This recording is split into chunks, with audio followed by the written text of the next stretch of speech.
This is the Dreo Smart Wall Heater, and let me give you a quick overview of some of the features, and then later I'll show you how to hang it on the wall and use the smart features. So let's zoom in a little closer so that we can see the buttons here on the front. This is just quickly how you turn it on. It has 3 heat settings, and you use the plus or minus buttons to get there. So now we're at H2, we go down to H1. So that is these 2 buttons down here. They switch you between H1, H2, and H3. If you go over here to this button, it deals with the oscillation fan down here. Right now, if you look at this little picture up here, you can see there are the 3 lines. That means it oscillates up and down. If I press this button once, now it takes the fan and it points it directly down and it will stay there. If I press it again, it moves the fan to pointing straight out and it leaves the fan there. The next time, points the fan up and just leaves the fan there. If I press it again, it goes back to the oscillation mode.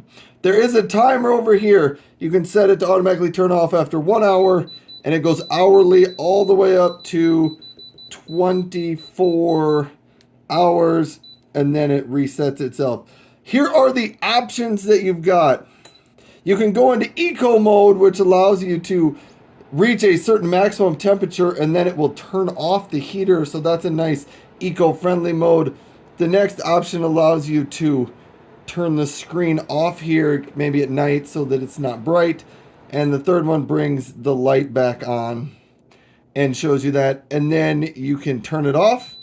And it does have a 30-second time frame. It gives you 30 seconds where the fan runs to turn it off, and then when that 30 seconds is done, this fan will actually close for itself.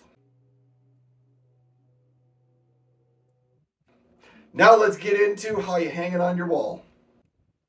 Let's hang up the Dreo Smart Wall Heater. First thing, I need to set it down, and Dreo nicely includes this little template for you that does have instructions for how to hang it up, but it also serves as a great template to hang it up onto the wall, and it has a built-in level on it so that you can level things out.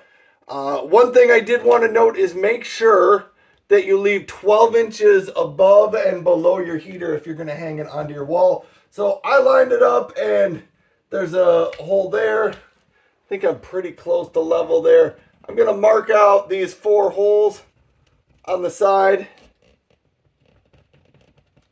and take that off. I've got the 4 holes there. Now we are going to get out the drill and we're going to drill those holes. The holes on the back of the Dreo wall heater are 14.5 inches apart, so I don't think I'm going to be able to hit studs on the wall. So I'm going to use these included little anchors that we have to drill into the wall first. They do recommend you use a 5/16 inch drill bit to put those holes in the wall. I didn't have a 5/16, so I have a 1/4 inch. We're going to see if that works, but let's get drilling and see if we can make that work.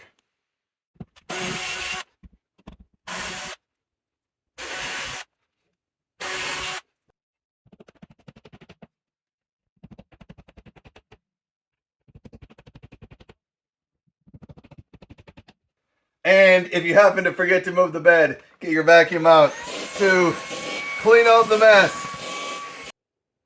Now we're going to screw in the top 2 screws, but they do recommend that you leave them about 1/5 of an inch out, sticking out, so that we can hang the wall heater on there. So I'm gonna screw these in.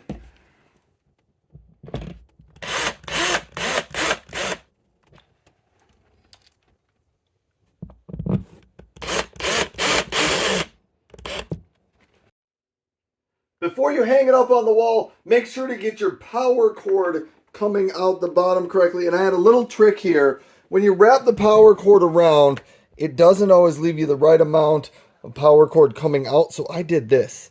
I just bent my power cord over about that far because I needed a little bit more. And then I wrapped around. And I wrapped around again. And again, and then I feed it through this little bottom section right there.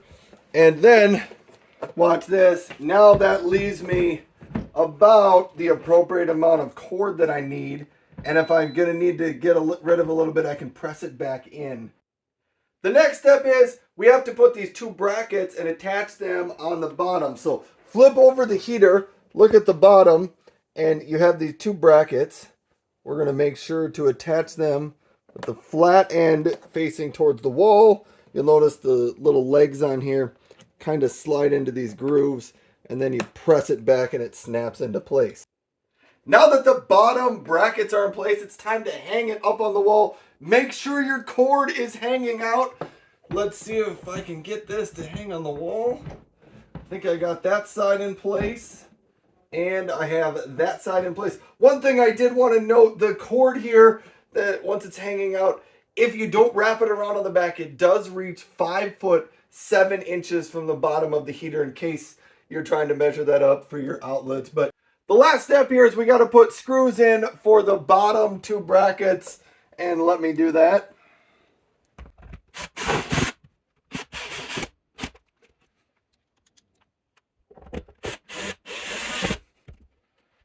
We're now ready to plug it in and see if it works. I heard it beep. I can turn that on and it goes to the high setting, so it is now up and working. Now that I've got the Dreo Smart Wall Heater hung up on the wall for about a week or so, I wanted to show you some of the smart capabilities of it and a couple of other just operational things that we've discovered with it. It does include a remote control here, so if you zoom in on that, you can see it's got pretty much the same controls that are on the front of the heater, and honestly, I haven't even used the remote yet, but it's there if you don't want to worry about the smart features and you just want to use the remote.